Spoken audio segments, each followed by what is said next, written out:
अंदर हमने ये बात डिस्कस की थी कि केल्विन स्टेटमेंट हमें कहती है कि कोई भी ऐसा इंजन नहीं बन सकता जो किसी ऐसे रिजर्वायर से हीट लेके वर्क में कन्वर्ट कर दे जिस रिजर्वायर का टेम्परेचर सराउंडिंग के टेम्परेचर से कम हो।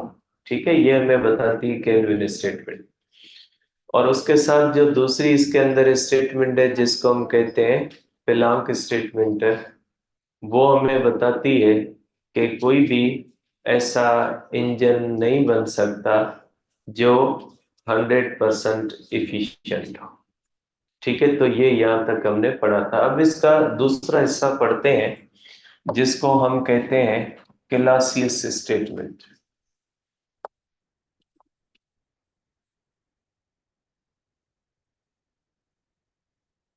देखिए, इसका जो दूसरा हिस्सा होता है उसको हम कहते हैं क्लासियस स्टेटमेंट, जिसको हम रेफ्रिजरेटर स्टेटमेंट भी कहते हैं। रेफ्रिजरेटर स्टेटमेंट भी कहते हैं। इसमें आवाज आ रही है जेठा? इसको यहाँ से बुला ले बेटा। ये जो पैनलिस्ट और जो वॉइस बंद करे ये लेना चाहिए। पैनलिस्ट और जो बन ऊपर है उन्हें जो वॉइस बंद करे। तो देखें, तो इसके अंदर क्लासियस स्टेटमेंट या रेफ्रिजरेटर स्टेटमेंट क्या कहती है? क्लासियस स्टेटमेंट या रेफ्रिजरेटर स्टेटमेंट जो होती है वो हमें बताती है कि अगर हीट का फ्लो होगा from cold body to the hot body तो ये स्पॉन्टेनियस नहीं होगा। अगर हम हीट को फ्लो करवाना चाहते हैं from cold body to the hot body तो हमें एक्सटर्नल एनर्जी कंज्यूम करनी पड़ेगी। बगैर एक्सटर्नल एनर्जी को कंज्यूम करने के हम हीट को फ्लो नहीं करवा सकते from cold body to the hot body. तो ये जो है वो इसकी स्टेटमेंट है जिसको हम कहते हैं Clausius statement. Heat can not flow,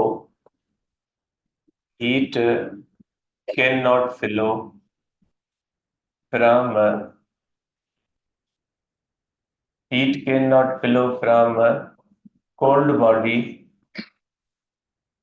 to hot body without expenditure of external energy.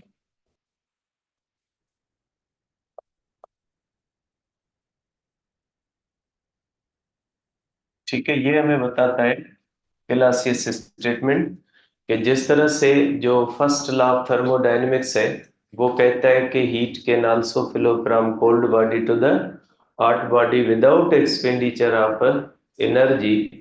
ऐसा नहीं है।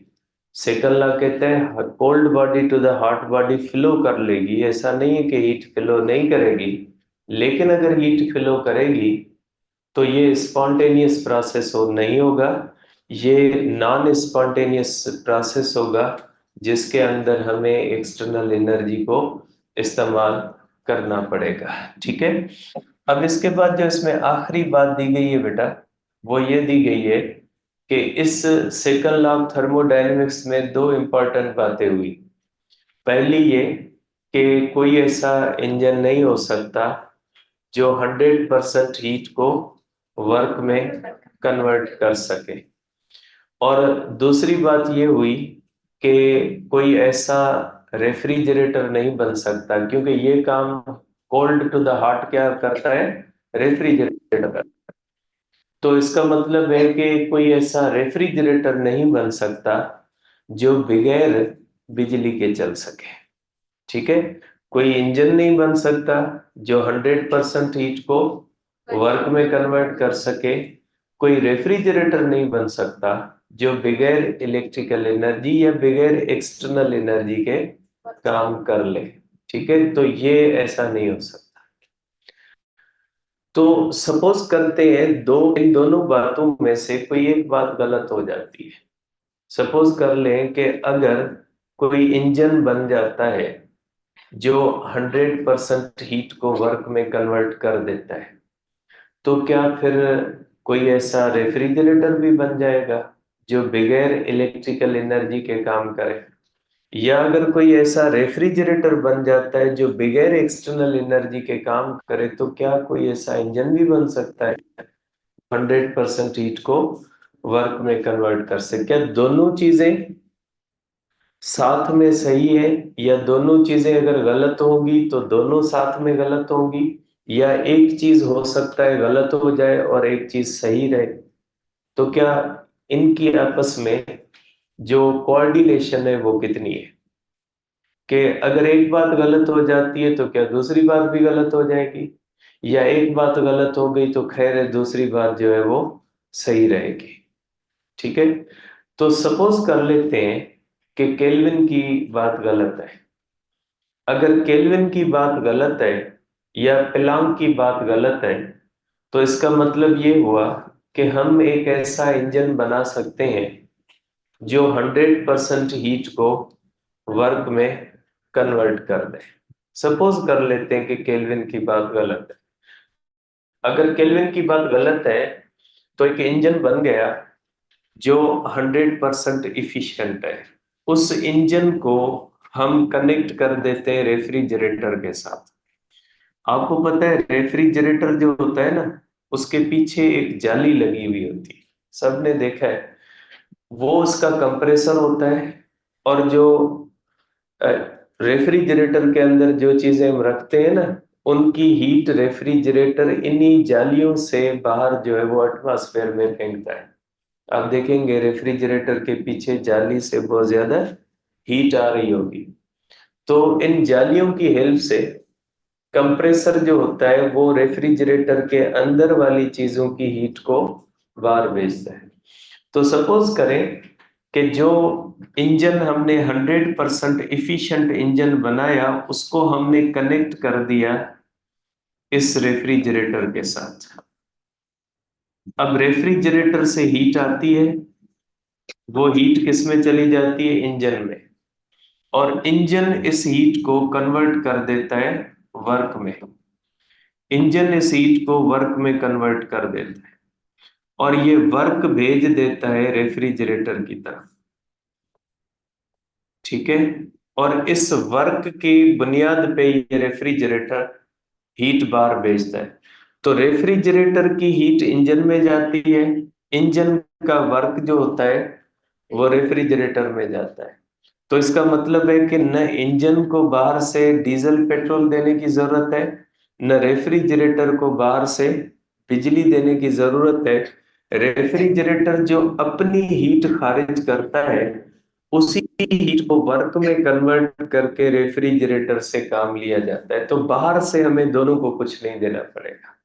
अगर कोई ऐसा इंजन बन जाता है जो 100% हीट को वर्क में कन्वर्ट कर सकता है, तो उस इंजन की हेल्प से हम एक ऐसा रेफ्रिजरेटर भी बना लेंगे जो बगैर बिजली के काम करता रहेगा। या हम ऐसा एयर कंडीशन भी बना सकते हैं जो बगैर बिजली के चलता रहेगा। तो अगर एक बात गलत होगी तो दूसरी बात भी गलत हो जाएगी, अगर एक बात सही है तो दूसरी बात भी सही है। ऐसा नहीं है कि एक बात गलत हो और दूसरी बात सही हो, ऐसा नहीं हो सकता।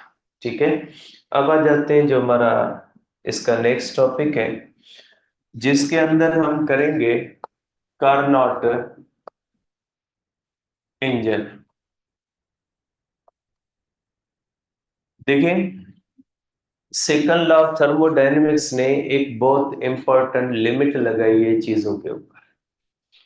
सेकंड लॉ ऑफ थर्मोडायनेमिक्स कहता है कि 100% हीट वर्क में कन्वर्ट नहीं हो सकती। तो अगर 100% हीट वर्क में कन्वर्ट नहीं हो सकती, इसका मकसद है आप इंजन के अंदर जितनी भी हीट दोगे उसका कुछ न कुछ हिस्सा एटमॉस्फेयर में जाएगा, और वो एटमॉस्फेयर की एंट्रोपी को बढ़ाता है। ठीक है, तो क्या कर रहे हैं बेटा आप? थक गए? थक गए हैं तो चले जाए, यहाँ पे बैठ के डिस्टरबेंस ना करें। क्लास से मैं बाहर भेजता हूँ, तमाशा थोड़ी लगा हुआ है। तो देखें, यहां से कंसेप्ट आता है इंटरनल एनर्जी का, ठीक है, कि सॉरी जो एंट्रोपी का, कि अगर 100% हीट वर्क में कन्वर्ट नहीं होती तो सम पार्ट ऑफ हीट जो होता है वो एटमॉस्फेयर में चला जाता है, और वो एटमॉस्फेयर की एंट्रोपी का सबब बनता है। तो जिस तरह से फर्स्ट लॉ ऑफ थर्मोडायनेमिक्स ने कॉन्सेप्ट दिया था इंटरनल एनर्जी का, इसी तरह से जो सेकंड लॉ ऑफ थर्मोडायनेमिक्स है उसने कॉन्सेप्ट दिया एंट्रोपी का।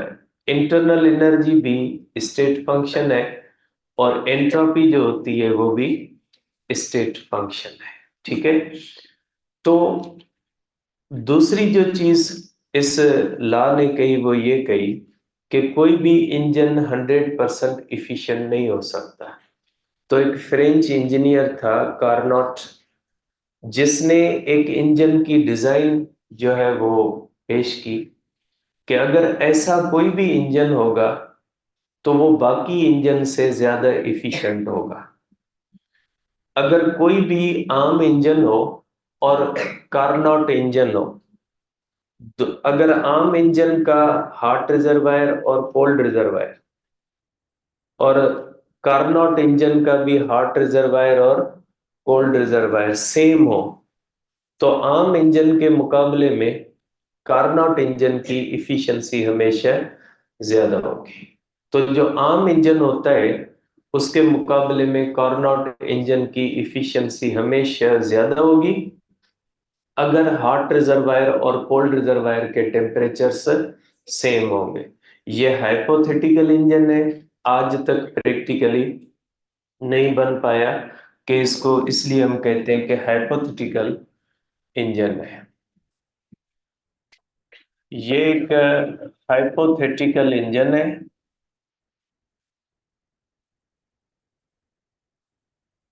और ये वर्क्स ऑन साइक्लिक प्रोसेस। ये साइक्लिक प्रोसेस पे काम करता है। साइक्लिक प्रोसेस का मतलब होता है ऐसा प्रोसेस जिसकी इनिशियल और फाइनल स्टेट्स सेम हो, जिसके अंदर change of internal energy zero हो, जिसके अंदर चेंज इन एंट्रोपी भी जीरो होती है, ठीक है। तो आप कहोगे कि any engine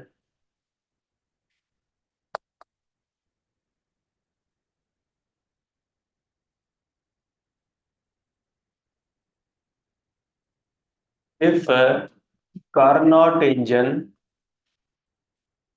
and any other engine are working at same temperatures, then efficiency of Carnot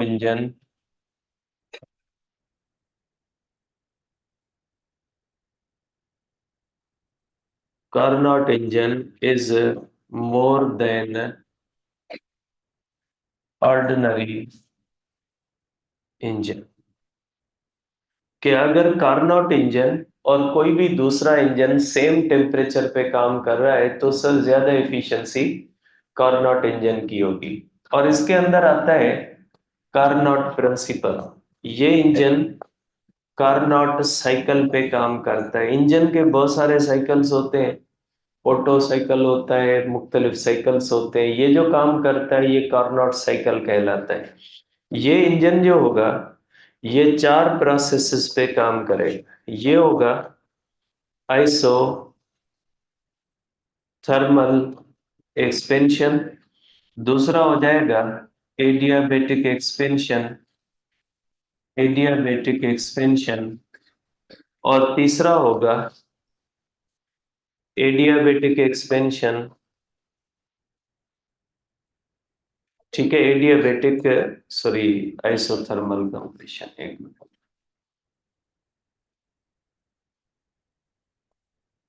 ये हो जाएगी बेटा। इसका जो होगा, ये होगा आइसोथर्मल, आइसोथर्मल कंप्रेशन, और चौथा होगा बेटा एडियाबेटिक, एडियाबेटिक कंप्रेशन। ये चार प्रोसेसेस पे काम करेगा। अब कैसे करेगा, इसको मैं यहाँ पे बनाता हूँ। सपोज करें आपने एक थर्मोडायनेमिक सिस्टम लिया। आपको पता है ये सिलेंडर और पिस्टन जो होते हैं, ये एक हीट इंजन है। हमने इस हीट इंजन को एक हॉट रिजर्वायर पे रखा, और इसकी इनिशियल जो स्टेट है ये ए है, जिसके ऊपर इसका प्रेशर P1 है, वॉल्यूम V1 है, और टेम्परेचर T1। अब इसको हम सबसे पहले इसको एक्सपेंड करवाते हैं आइसोथर्मली, और आइसोथर्मली एक्सपेंड करवाएंगे तो जितनी हीट देंगे, ये गिवन हीट जो होगी ये वर्क में चली जाएगी, और ये सिस्टम चला जाएगा, ये सिस्टम हमारे पास चला जाएगा P2, V2 और T1 पे चला जाएगा।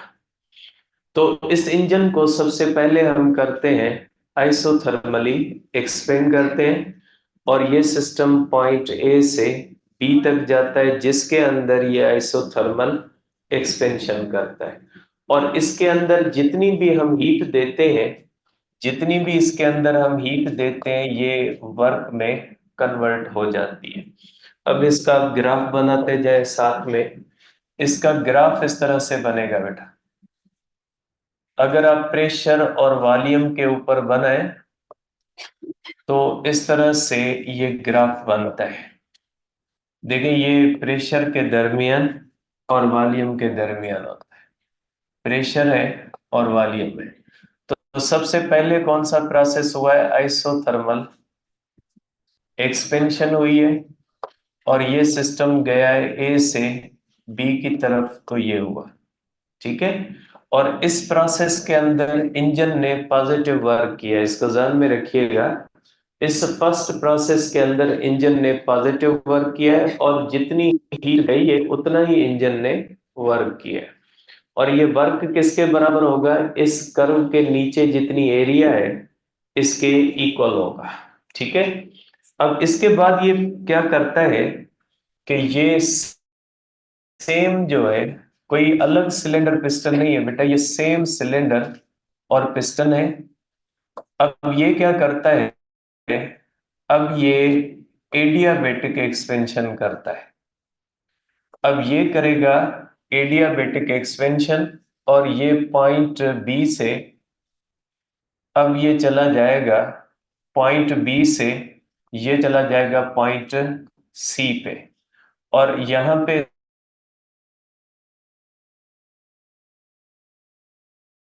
और यहाँ पे आ जाएगा P3, V3 और T2। क्योंकि एडियाबेटिक एक्सपेंशन है तो ये हम यहाँ पे इंसुलेटर रखेंगे।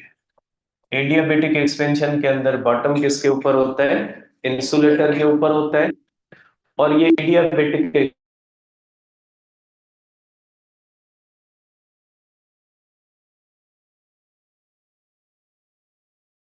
-W। ठीक है, तो फर्स्ट प्रोसेस के अंदर इंजन ने आइसोथर्मल एक्सपेंशन की, और दूसरे प्रोसेस के अंदर जो इंजन ने एडियाबेटिक, सॉरी, डेल्टा यू। ठीक है, यहाँ पे डेल्टा यू होगा। ठीक है बेटा, ये डेल्टा यू होगा। तो दूसरे प्रोसेस के अंदर इंजन ने क्या किया बेटा, एडियाबेटिक एक्सपेंशन किया, और जितनी भी इंटरनल एनर्जी चेंज हुई है ये किस में चली गई है, वर्क में चली गई। अब ये ग्राफ यहाँ पे आएगा बेटा। इसका ग्राफ जो होगा, ये एडियाबेटिक एक्सपेंशन है, तो ये कहाँ पे चला जाएगा बेटा, बी से सी की तरफ चला जाएगा। ग्राफ आ गया यहाँ पे बेटा। ठीक है, अब इसके बाद ये जो इंजन होगा ये तीसरा प्रोसेस करेगा, और तीसरे प्रोसेस के अंदर ये क्या करेगा, तीसरे प्रोसेस के अंदर आइसोथर्मल कंप्रेशन करेगा, और आइसोथर्मल कंप्रेशन के अंदर हम इसको रखते हैं कोल्ड रिजर्वायर के ऊपर बेटा। और ये इसकी इनिशियल स्टेट कौन सी है, सी, और इसका प्रेशर कौन सा, इनिशियली 3, वॉल्यूम 3, और टेम्परेचर T2। जहां पे इसकी फाइनल है वो इसकी इनिशियल है, जो इसकी फाइनल है वो इसकी इनिशियल है। अब ये क्या करेगा, आइसोथर्मली कंप्रेस होगा और ये आ जाएगा डी तक, और प्रेशर P4, वॉल्यूम V4 और टेम्परेचर T2 रहेगा, और यहाँ पे हीट Q2 बाहर आएगी। ठीक है, आप कह सकते हैं कि यहाँ पे जो निगेटिव वर्क होगा वो किसके बराबर आ जाएगा, Q2 के। जितना आप इसके ऊपर यहां से वर्क करोगे वो वर्क कौन सा होगा, निगेटिव, और वो निगेटिव वर्क किसके बराबर आ जाएगा, Q2 के बराबर आ जाएगा। ठीक है, तो आप कह सकते हैं कि ये जो निगेटिव वर्क होता है ये Q2 के बराबर आ जाएगा, जितनी इसने हीट बार एक्सपेल की है। अब यहाँ पे एक बात बताइएगा कि फर्स्ट प्रोसेस के अंदर हीट Q1 गई, आइसोथर्मल एक्सपेंशन हुई, और टोटल Q1 जो होती है वो किसके बराबर होती है, वर्क के। और जो थर्ड प्रोसेस है इसके अंदर आइसोथर्मल कंप्रेशन हुई, जो वर्क हुआ वो किस में कन्वर्ट हो गया, वो हीट जितनी बाहर आई उसमें कन्वर्ट हो गया। तो क्या Q1 और Q2 बराबर होंगे, या अनइक्वल होंगे, या इक्वल होंगे? जो हीट Q1 सिस्टम में गई है क्या उतनी ही हीट जो है वो वापस आई है, या डिफरेंट है, या दोनों कंडीशन में वर्क इक्वल है?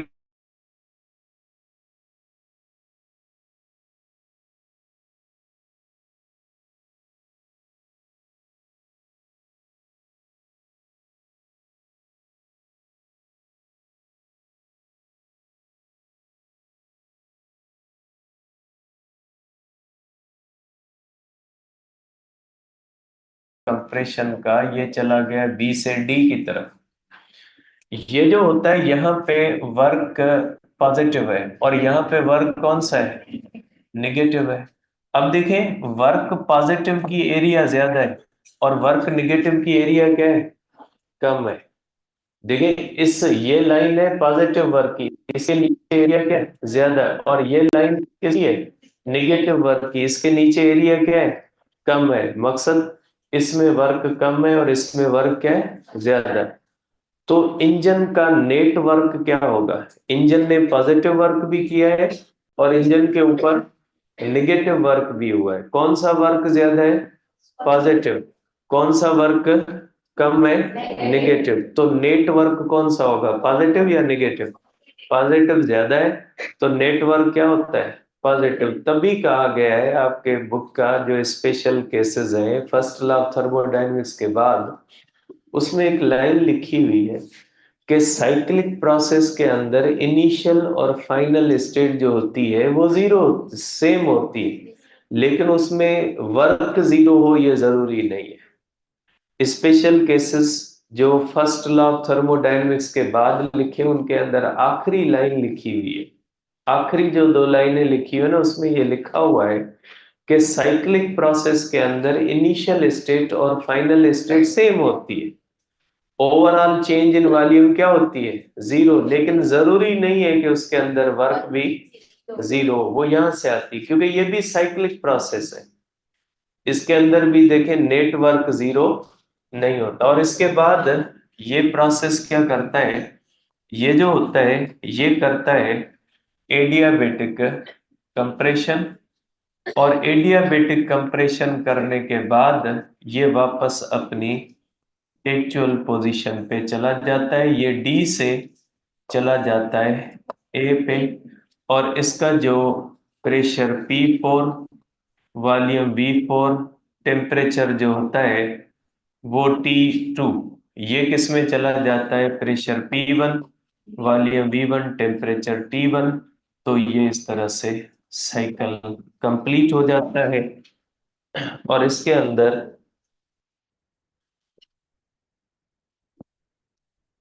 आप इसको कर सकते हैं बेटा कि ये इस तरह से जो है वो वापस चला जाता है, ए से शुरू होके जो है वो ए तक आता है। और इसके अंदर ये जो एरिया होती है ना, ये area bounded by curve, area bounded by curve is equal to work done by engine. ये वर्क डन बाय इंजन होती है, क्योंकि वर्क डन बाय इंजन ज्यादा है, वर्क डन ऑन इंजन क्या होता है, कम होता है। ठीक है, तो इस तरह से ये आप कह सकते हैं कि ये जो area closed by the curve जो होती है वो होती है, और ये एक साइक्लिक प्रोसेस है। ये इस तरह से जो इंजन बनता है ये बाकी इंजन से ज्यादा इफिशिएंट होगा। ठीक है, अब इसकी इफिशिएंसी के फार्मूले बेटा जो हमारा आज का आखिरी होगा, आप इसकी इफिशिएंसी को देखेंगे कि इसकी इफिशिएंसी क्या होती है बेटा। देखें, इफिशिएंसी का मकसद होता है बेटा कि इफिशिएंसी का मकसद होता है आउटपुट अपॉन इनपुट। और इसके अंदर जो आउटपुट होता है बेटा वर्क होता है, इनपुट Q1 होता है, और वर्क जो होता है वो डिफरेंस के बराबर होता है Q2 minus Q1 minus Q2 upon Q1। तो इफिशिएंसी जो होती है वो होती है 1। आप इसको डेरिवेशन कर लेता हूँ, फिर मार्क होके आएगा कि ये कैसे हुआ। तो ये होगा, एलसीएम को मैंने वापस जो है वो रिवर्स किया है, तो ये कैंसिल हो जाएगा, 1 - Q2 अपॉन Q1। तो इफिशियंसी का ये फार्मूला हो जाएगा, Q2 अपॉन Q1, ये आ जाएगा इफिशियंसी का फार्मूला। आप टेम्परेचर के सेंस में भी इसको लिख सकते हैं, T2 अपॉन T1, ये भी आप एफिशिएंसी का लिख सकते हैं। और ये फार्मूला आपको बताता है, अगर इसको आगे ले जाओगे, वापस आप एलसीएम करोगे, तो T1 होगा is equal to delta T upon T1। Efficiency का एक फार्मूला ये भी होता है। आप कहोगे कि efficiency depends upon difference of temperature between hot reservoir and cold reservoir. क्योंकि इसके अंदर एक हॉट रिजर्वायर होता है, कोल्ड रिजर्वायर, जितना डिफरेंस ज्यादा होगा। अगर हॉट रिजर्वायर है 3000 पे और कोल्ड रिजर्वायर है 1000 पे, अगर आप हॉट रिजर्वायर को बढ़ा के 4000 कर दें तो डिफरेंस क्या हो जाएगा, बढ़ जाएगा। या कोल्ड रिजर्वायर का टेम्परेचर कम कर दें। इफिशिएंसी को बढ़ाने के दो तरीके हैं, क्योंकि इफिशिएंसी किस पे डिपेंड करती है, डिफरेंस पे। डिफरेंस को बढ़ाएंगे तो इफिशिएंसी बढ़ेगी, और डिफरेंस को बढ़ाने के दो तरीके हैं, या हॉट रिजर्वायर का टेम्परेचर बढ़ा दें या कोल्ड रिजर्वायर का टेम्परेचर कम कर दें, तो डिफरेंस बढ़ जाएगा। अगर डिफरेंस बढ़ जाएगा तो इफिशिएंसी क्या होगी, बढ़ जाएगी। इफिशिएंसी डिपेंड करती है डिफरेंस पे। तो आप कहोगे कि efficiency can be increased by efficiency can be increased by increasing T1 या decreasing T2। ठीक है, एफिशिएंसी को इंक्रीज करने के दो तरीके हैं, या T1 को बढ़ाएं या T2 को कम करें। ठीक है, तो ये आप कह सकते हैं कि ये एफिशिएंसी के बढ़ाने के तरीके। एफिशिएंसी कैन बी 100% इफ, ठीक है, इफिशियंसी 100% हो सकती है। कब होगी, efficiency is equal to 1 - T2 upon T1। T2 means temperature of the cold reservoir, और टेम्परेचर यहाँ पे केल्विन में इस्तेमाल करते हैं। अगर T2 means temperature of the condenser और कोल्ड रिजर्वायर, अगर वो 0 केल्विन हो जाए, अगर टेम्परेचर ऑफ द कंडेंसर या कोल्ड रिजर्वायर 0 हो जाए तो इफिशियंसी कितनी हो जाएगी? 1 - 0 is equal to 1 is equal to 100%। Efficiency 100% तब होगी जबकि कोल्ड रिजर्वायर जो है वो किस पे चला जाएगा? 0 केल्विन पे चला जाएगा, और ये पॉसिबल है। ठीक है, आप क्या कहोगे कि प्रैक्टिकली इम्पॉसिबल, प्रैक्टिकली इम्पॉसिबल है। ठीक है, तभी तो कहा था केल्विन ने कि इम्पॉसिबल होगा। केल्विन ने तभी तो अपनी स्टेटमेंट के अंदर वर्ड इस्तेमाल किया है इम्पॉसिबल, मीन्स कोई उसने डाउट नहीं छोड़ा स्टेटमेंट के अंदर। तो आप ये भी कह सकते हो कि efficiency efficiency of Carnot engine can not be 100%, can not be 100%। Carnot engine की भी इफिशियंसी 100% नहीं हो सकती। अब एक इसके अंदर कंडीशन है, if temperature difference is equal, special condition आप कह लें, temperature if temperature difference is equal in two engines, then engine having cold reservoir at low temperature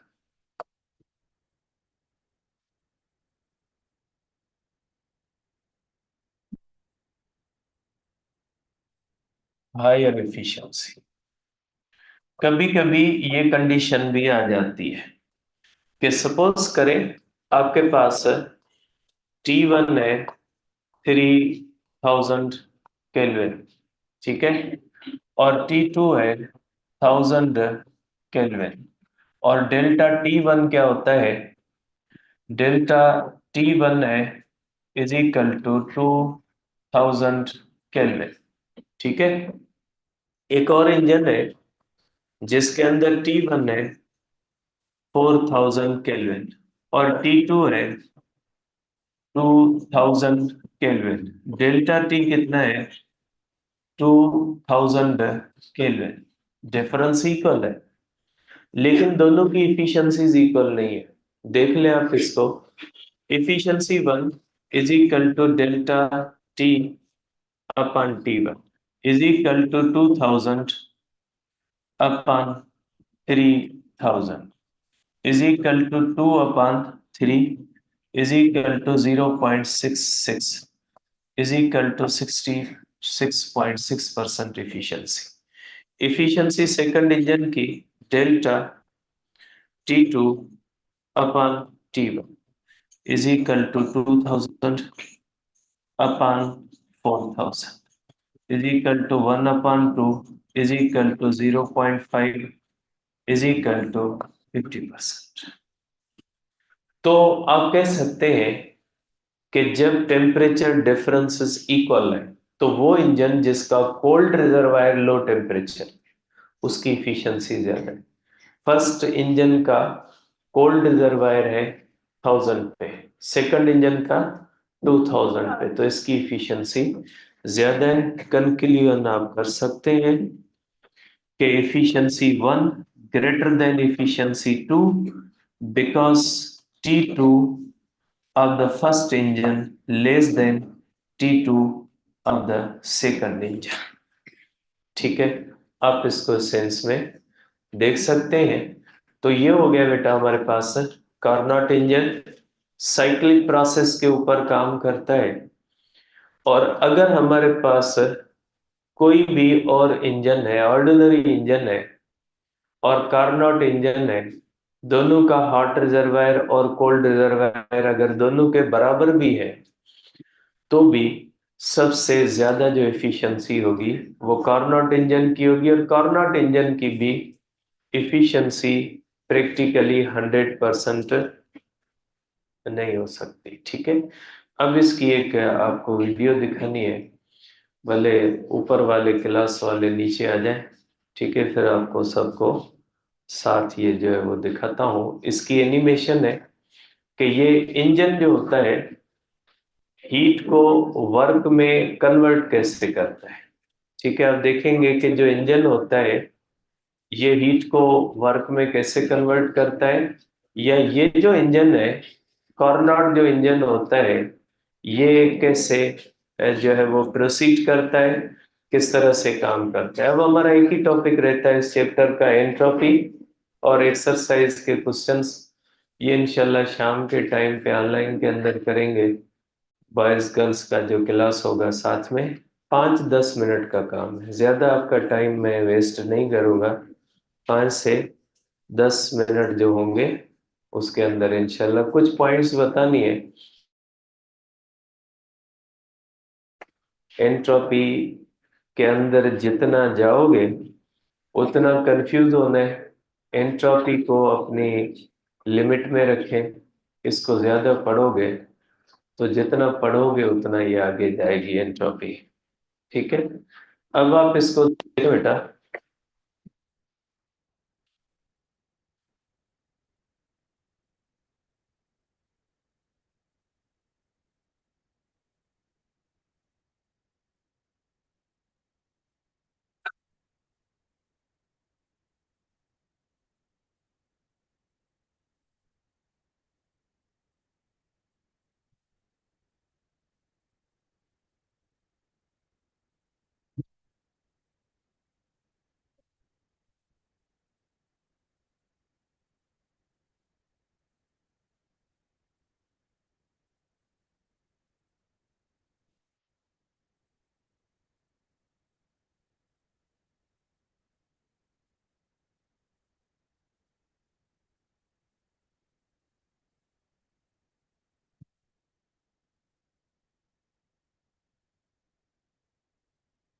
देखें, ये वो बंदा है जिसने ये ऐसा जो है, बेटा आप इस साइड पे आ जाए, स्क्रीन के ऊपर नजर आ रहा है आप लोग, हाँ ऐसे जरूर। देखिए, ये वो बंदा है जिसने आपके लिए मसले पैदा किए हैं। ये साडी कारनॉट है, ये अपना कारनॉट है। अगर पंजाबी लैंग्वेज के हिसाब से देखें तो ये अपना जो है वो कारनॉट है, साडी जो है वो अपने को कहते हैं। तो ये जो है वो अपने वाला कार्नोट है। इसका हीट इंजन जो है वो हम देखते हैं कि ये किस तरह से हीट एनर्जी को वर्क में कन्वर्ट करता है। मुख्तलिफ इंजन जो होते हैं वो भाग रहे हैं, चल रहे हैं।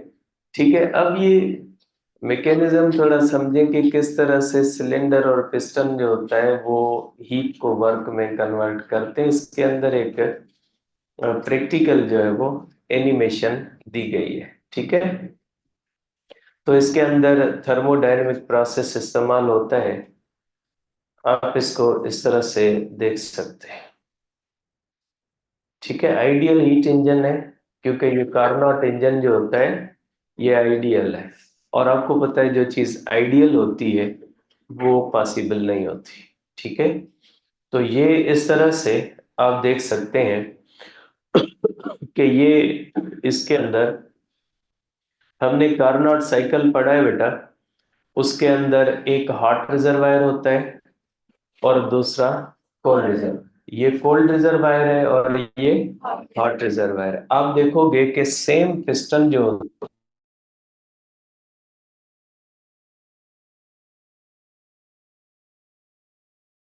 सकते हैं, और ये नॉन कंडक्टिंग मटेरियल है कि इनकी आपस में हीट एक्सचेंज ना हो सके, हॉट रिजर्वायर और इसकी देखें, हॉट रिजर्वायर की प्रॉपर्टीज है, इनफाइनाइट हीट कैपेसिटी है। और उसके साथ उसकी कोल्ड रिजर्वायर की देखें कि इसके अंदर आइस क्यूब्स ऐसे ही एनिमेशन के तौर पे रखे हैं, प्रैक्टिकली आइस क्यूब नहीं होंगे। इसकी भी इनफाइनाइट हीट कैपेसिटी होती है, इसको हीट सिंक भी कहा जाता है। ये सिलेंडर और पिस्टन है बेटा। ठीक है, ये सिलेंडर है, पिस्टन है, इसके अंदर वर्किंग सब्सटेंस है, और वर्किंग सब्सटेंस कोई भी हो सकता है, गैस भी हो सकती है, vapours, that depends upon type of the engine. अब ये पहले कौन सा करेगा, बेस बेटा परफेक्ट कंडक्टर का होता है, ये दीवारें वगैरह जो होती हैं, सिलेंडर ये जो है वो इसकी ये परफेक्ट इंसुलेटर की होती है। ये पीवी डायग्राम भी साथ बनता है। पहला प्रोसेस करता है आइसोथर्मल एक्सपेंशन। अब यहाँ पे देखिएगा कि आपको पता है कि आइसोथर्मल एक्सपेंशन के अंदर टेम्परेचर जो होता है वो चेंज नहीं होता। यहाँ पे ये टेम्परेचर चेंज दिखाएगा और ये क्या करेगा, प्रेशर। आइसोथर्मल एक्सपेंशन के अंदर प्रेशर क्या होता है, कम, टेम्परेचर रिमेन्स कांस्टेंट। आप देखिएगा प्रेशर कम होगा और टेम्परेचर जो है वो कांस्टेंट।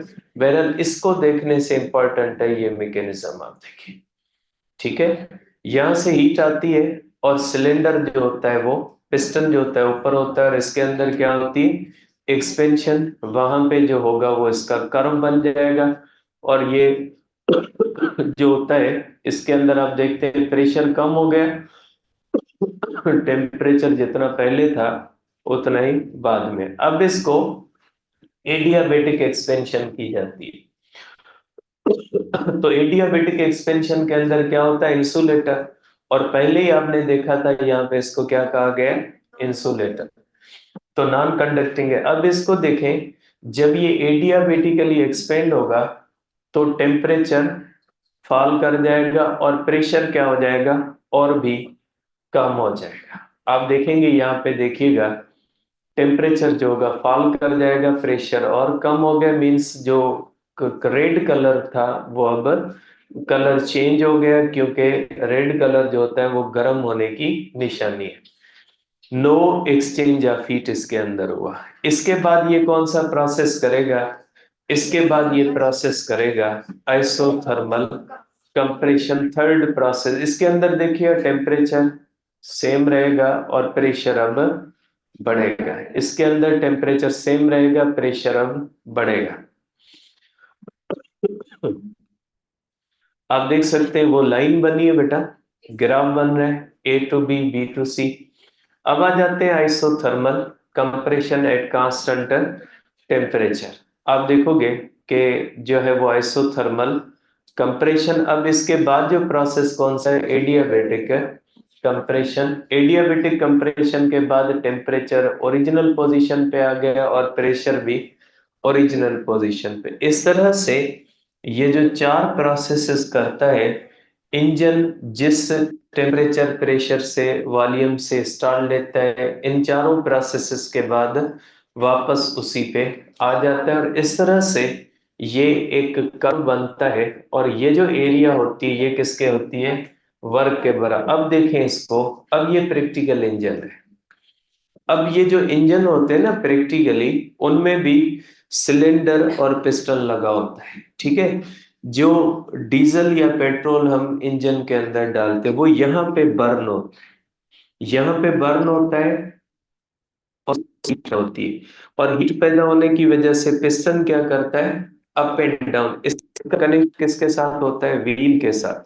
तो ये अप एंड डाउन होगा और व्हील क्या होंगे, इंजन व्हील घुमाएगा। आज तक भी यही प्रोसेस है। बीच में बाकी लगते हैं गियर वगैरह, इसके कंट्रोलिंग सिस्टम लगते हैं, लेकिन बेसिक मैकेनिज्म जो होता है आज भी इंजन का यही होता है। इसी तरह सिलेंडर, और जो बाइक होती है उसके अंदर एक सिस्टम होता है, गाड़ियों के अंदर तीन तीन चार चार ऐसे सिस्टम होते हैं, बसेस के अंदर, ट्रक्स के अंदर इस होते हैं, पावरफुल इंजन होते हैं, उनके सिलेंडर पिस्टन जो होते हैं वो बड़े होते हैं। तो ये एक प्रैक्टिकल है। देखिए जैसे ये इस तरह से मूव करता है अप एंड डाउन, तो इसकी वजह से ये हीट एनर्जी को किस में कन्वर्ट कर रहा है, वर्क के अंदर कन्वर्ट कर रहा है। तो ये बेसिक मैकेनिज्म होता है हीट इंजन का, जिससे ये हीट एनर्जी को वर्क में कन्वर्ट कर देते हैं। और देखें यहाँ पे दो कंडीशंस लिखी हुई है कि इफिशिएंसी दो कंडीशन में 100% हो सकती है। एक मैंने बताई, एक मेरे ध्यान से चली गई, कि इफिशिएंसी जो है वो दो कंडीशन में 100% होगी, या कोल्ड रिजर्वायर 0 केल्विन पे हो, या हॉट रिजर्वायर जो हो वो किसमें हो, इनफाइनाइट टेम्परेचर हो। न हॉट रिजर्वायर का इनफाइनाइट होगा, न कोल्ड रिजर्वायर का 0 होगा, ठीक है। इंशाल्लाह नेक्स्ट टाइम डिस्कस